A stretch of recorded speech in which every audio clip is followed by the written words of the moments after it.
സാനുമാഷെക്കുറിച്ച് ആയതുകൊണ്ട് രണ്ടു വാക്ക് പറയാതിരിക്കാൻ നിവൃത്തിയില്ല.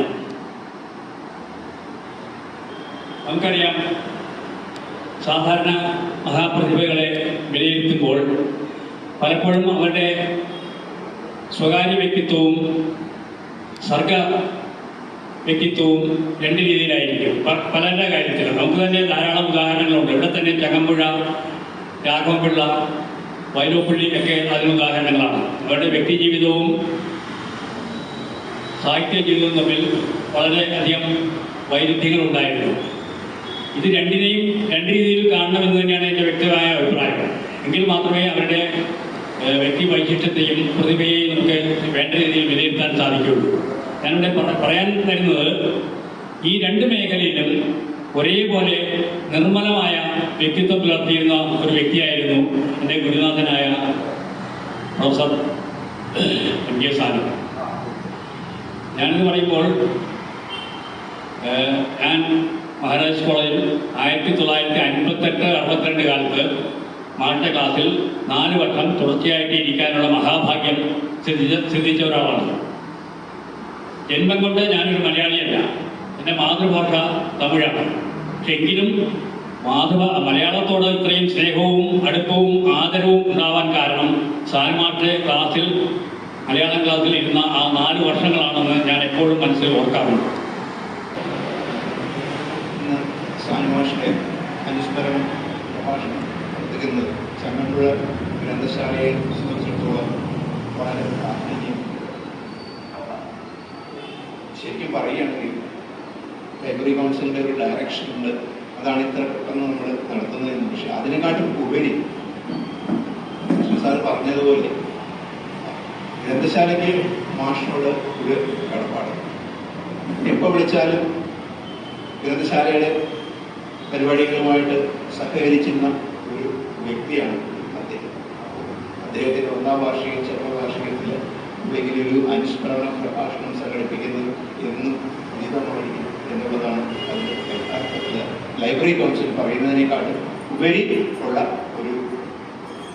സാനുമാഷിനെ പറ്റി നമ്മൾ പറയുമ്പോൾ അദ്ദേഹത്തിൻ്റെ സാഹിത്യ മേഖലയിൽ അദ്ദേഹത്തിൻ്റെ സംഭാവനകളെ പറ്റി ഒരുപാട് നമ്മൾ കേട്ടിട്ടുണ്ട്. ഞാൻ അധികം പുസ്തകങ്ങൾ അദ്ദേഹത്തിന് വായിച്ചിട്ടില്ല. ഒരു നിരൂപകൻ, ഒരു പ്രാസംഗികൻ, ഒരു അധ്യാപകൻ എന്നുള്ള പേരിൽ കൂടിയാണ് ഞാൻ അദ്ദേഹത്തിനെ അറിഞ്ഞിരുന്നത്. പിന്നെ അതിനുശേഷം ഈ ചങ്ങമ്പുഴ പാർക്കിൽ ഇങ്ങനെ മിക്ക പ്രഭാഷണങ്ങളും കേൾക്കുവാനായിട്ടുള്ള ഞാൻ താല്പര്യപ്പെടുത്ത് അവിടെ പോയി കേൾക്കാറുണ്ട്. അതിൽ നിന്നൊക്കെ കൃഷ്ണ സാറ് പറഞ്ഞതുപോലെ തന്നെ ഒരു പ്രാസംഗികൻ ഉപരി ഒരു അധ്യാപകന് എങ്ങനെയാണ് കാര്യങ്ങൾ വിശദീകരിച്ചു കൊടുക്കുന്നത് എന്ന് നമുക്ക് വളരെ വ്യക്തമായിട്ട് മനസ്സിലാക്കുന്ന ഒരു പ്രഭാഷണ രീതിയാണ് അദ്ദേഹത്തിന് ഉണ്ടായിരുന്നത്. നമുക്ക് ഏറ്റവും പ്രയാസപ്പെട്ട ഒരു കാര്യം, അവസാന നാളുകളിൽ കൂടി അദ്ദേഹം ഒരു വർഷമില്ല 5-6 മാസത്തിനുള്ളിൽ കൂടി അദ്ദേഹം പല എറണാകുളം ജില്ലയിൽ പല പ്രഭാഷണങ്ങൾക്കും പോകുമായിരുന്നു. അപ്പോഴൊക്കെ നിങ്ങൾ പറയാറുണ്ട്, മാഷത്തിനാണ് ഇങ്ങനെ പോകുന്ന ഈ ആരോഗ്യം വന്നിട്ട് ലൈബ്രറിയിൽ ഇവിടെ പാർക്കിലൊക്കെ വന്നിങ്ങനെ സംസാരിക്കുന്നത് എന്തിനാണ്? അപ്പോൾ അദ്ദേഹത്തിന്റെ ഉള്ളിൽ നിന്നുള്ള സാഹിത്യത്തിനോടും അതേപോലെ തന്നെ സമ്പാദിക്കാനുള്ള ഒരു ഊർജ്ജതയും ആഗ്രഹവും ആണ് അതിൽ തീർച്ചയായിട്ടും ഉണ്ടായിരുന്നത് എന്ന് നമുക്ക് മനസ്സിലാക്കാൻ സാധിക്കും. അനേകം കൃതികൾ അദ്ദേഹം എഴുതിയിട്ടുണ്ട്. അതെല്ലാം എല്ലാവരും ഒരു സാഹിത്യത്തെ, മലയാള സാഹിത്യത്തെ സ്നേഹിക്കുന്ന എല്ലാവരും അത് വായിച്ചിട്ടുണ്ട്. എൻ്റെ ഓർമ്മ ശരിയാണെങ്കിൽ അതിൻ്റെ പുസ്തകത്തിൻ്റെ അവതാരികയും അതേപോലെ തന്നെ അതിൻ്റെ റിലീസും അദ്ദേഹം ചെയ്യേണ്ടതായിരുന്നു. പക്ഷെ അന്ന് അദ്ദേഹത്തിന് ശാരീരിക ബുദ്ധിമുട്ടുകൾ ഉണ്ടായിരുന്നുകൊണ്ട് അന്ന് വരാൻ സാധിച്ചില്ല എന്നുള്ളതാണ് ഒരു പ്രത്യേകത അന്ന് ഉണ്ടായിരുന്നത്. അദ്ദേഹത്തിനെ അതേപോലെ തന്നെ അദ്ദേഹം എന്ത് വെച്ചാലും എന്ത് പ്രോഗ്രാം ക്ഷണിച്ചാലും അല്ലെങ്കിൽ എന്ത് സംവാദത്തിന് ക്ഷണിച്ചാലും അദ്ദേഹം സമയമുണ്ടെങ്കിൽ പോകാം. ഒരു ദിവസം ഒരിക്കലും പേപ്പർ വായിക്കുന്ന 4 പ്രസംഗങ്ങൾ വരെ അദ്ദേഹം ഒരു ദിവസം ചെയ്തു എന്ന് ഞാൻ വായിച്ചിട്ടുണ്ട്. അപ്പൊ അദ്ദേഹത്തിന്റെ ഓർമ്മകളും അദ്ദേഹത്തിനെ സ്മരിക്കുന്ന ദിവസവും ആണ് ഇന്ന് ഈ സ്മരണത്തിന് മുമ്പിൽ അപ്പോൾ നമ്മുടെ അനുസ്മരണത്തിന് എത്തിയിരിക്കുന്ന 2 സദസ്സിലുമുള്ള എല്ലാ മാന്യർക്കും എൻ്റെ വിനീതമായ നമസ്കാരം. സ്മരണ യോഗത്തിൽ അച്ഛനെ അനുസ്മരിച്ചുകൊണ്ട് പറയുക എന്ന് പറയുന്നത് ബുദ്ധിമുട്ടാണ്. പക്ഷേ ഇവിടെ സ്വാഗത പ്രസംഗം പറഞ്ഞ സാറ് പറഞ്ഞു അച്ഛൻ്റെ സാഹിത്യ സംഭാവനകളെയും അല്ലെങ്കിൽ നിരൂപകൻ, സാംസ്കാരിക നായകൻ എന്നീ നിലകളിലെല്ലാം അനുസ്മരണ യോഗങ്ങളിൽ പലരും സ്മരിക്കുന്നുണ്ട്. സാറ് പറഞ്ഞത് ഒരു ഗുരുനാഥൻ എന്ന നിലയിൽ എന്നാണ് അച്ഛനുള്ളത് ആയിരിക്കുമല്ലോ എന്നൊരു കാര്യമാണ് സൂചിപ്പിച്ചത്. തീർച്ചയായിട്ടും ഞങ്ങൾ മക്കൾ പറയുകയാണെങ്കിൽ ഞങ്ങൾക്ക് കിട്ടിയ ഒരു നല്ല അച്ഛൻ, ഏറ്റവും നല്ല അച്ഛൻ. ഞങ്ങളെ എല്ലാ കാര്യങ്ങളൊന്നും അച്ഛനങ്ങനെ ശ്രദ്ധിക്കാനൊന്നും സമയം ഉണ്ടായിരുന്നില്ല. ഞങ്ങളമ്മയും ഞങ്ങൾ 5 മക്കളാണ്.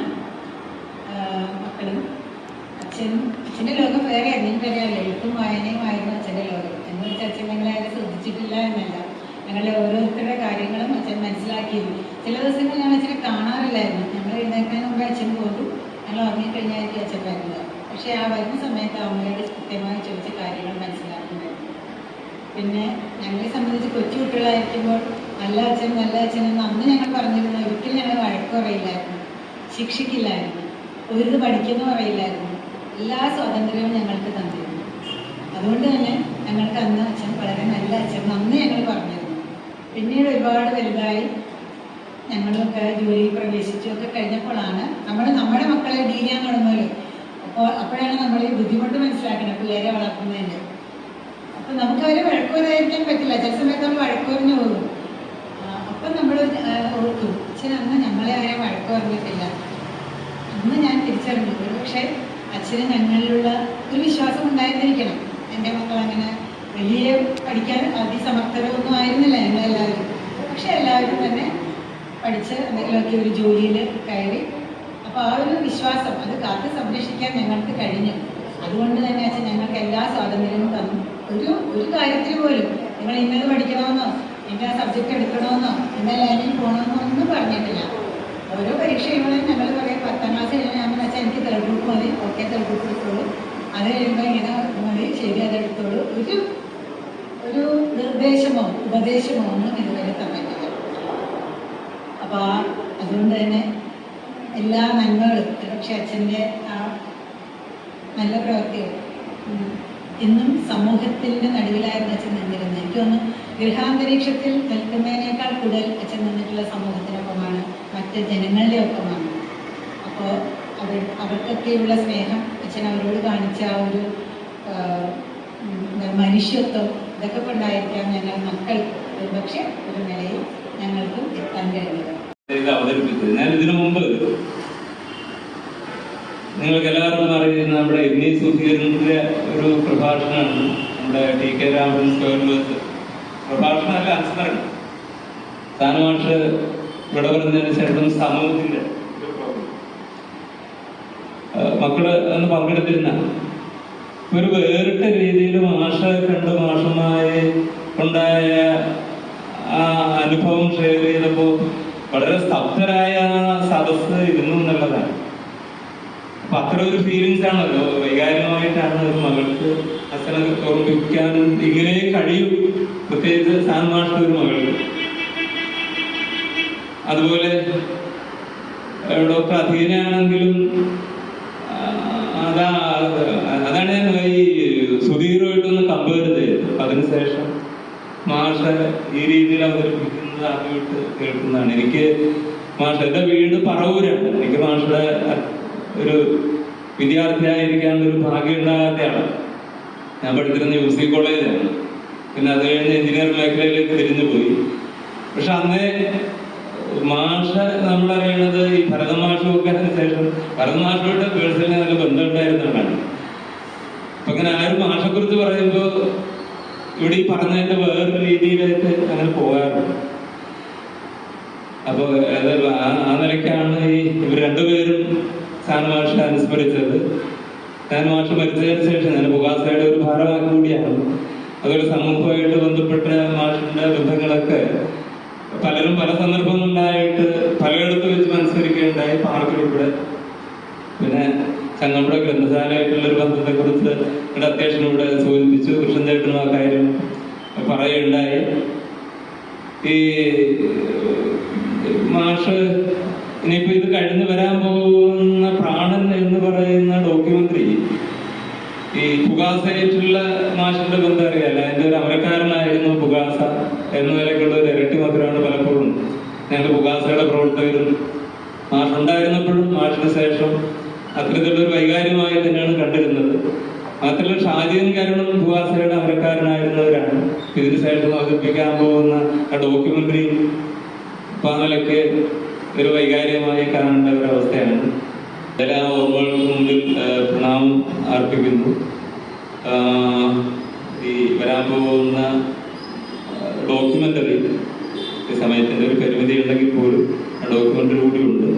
ഇവിടെ പങ്കെടുത്ത രണ്ടുപേര് ഇപ്പൊ രണ്ടുപേർക്കും ഈ നന്ദി രേഖപ്പെടുത്തുകയാണ്. അധ്യക്ഷൻ നന്ദി രേഖപ്പെടുത്തുന്നു.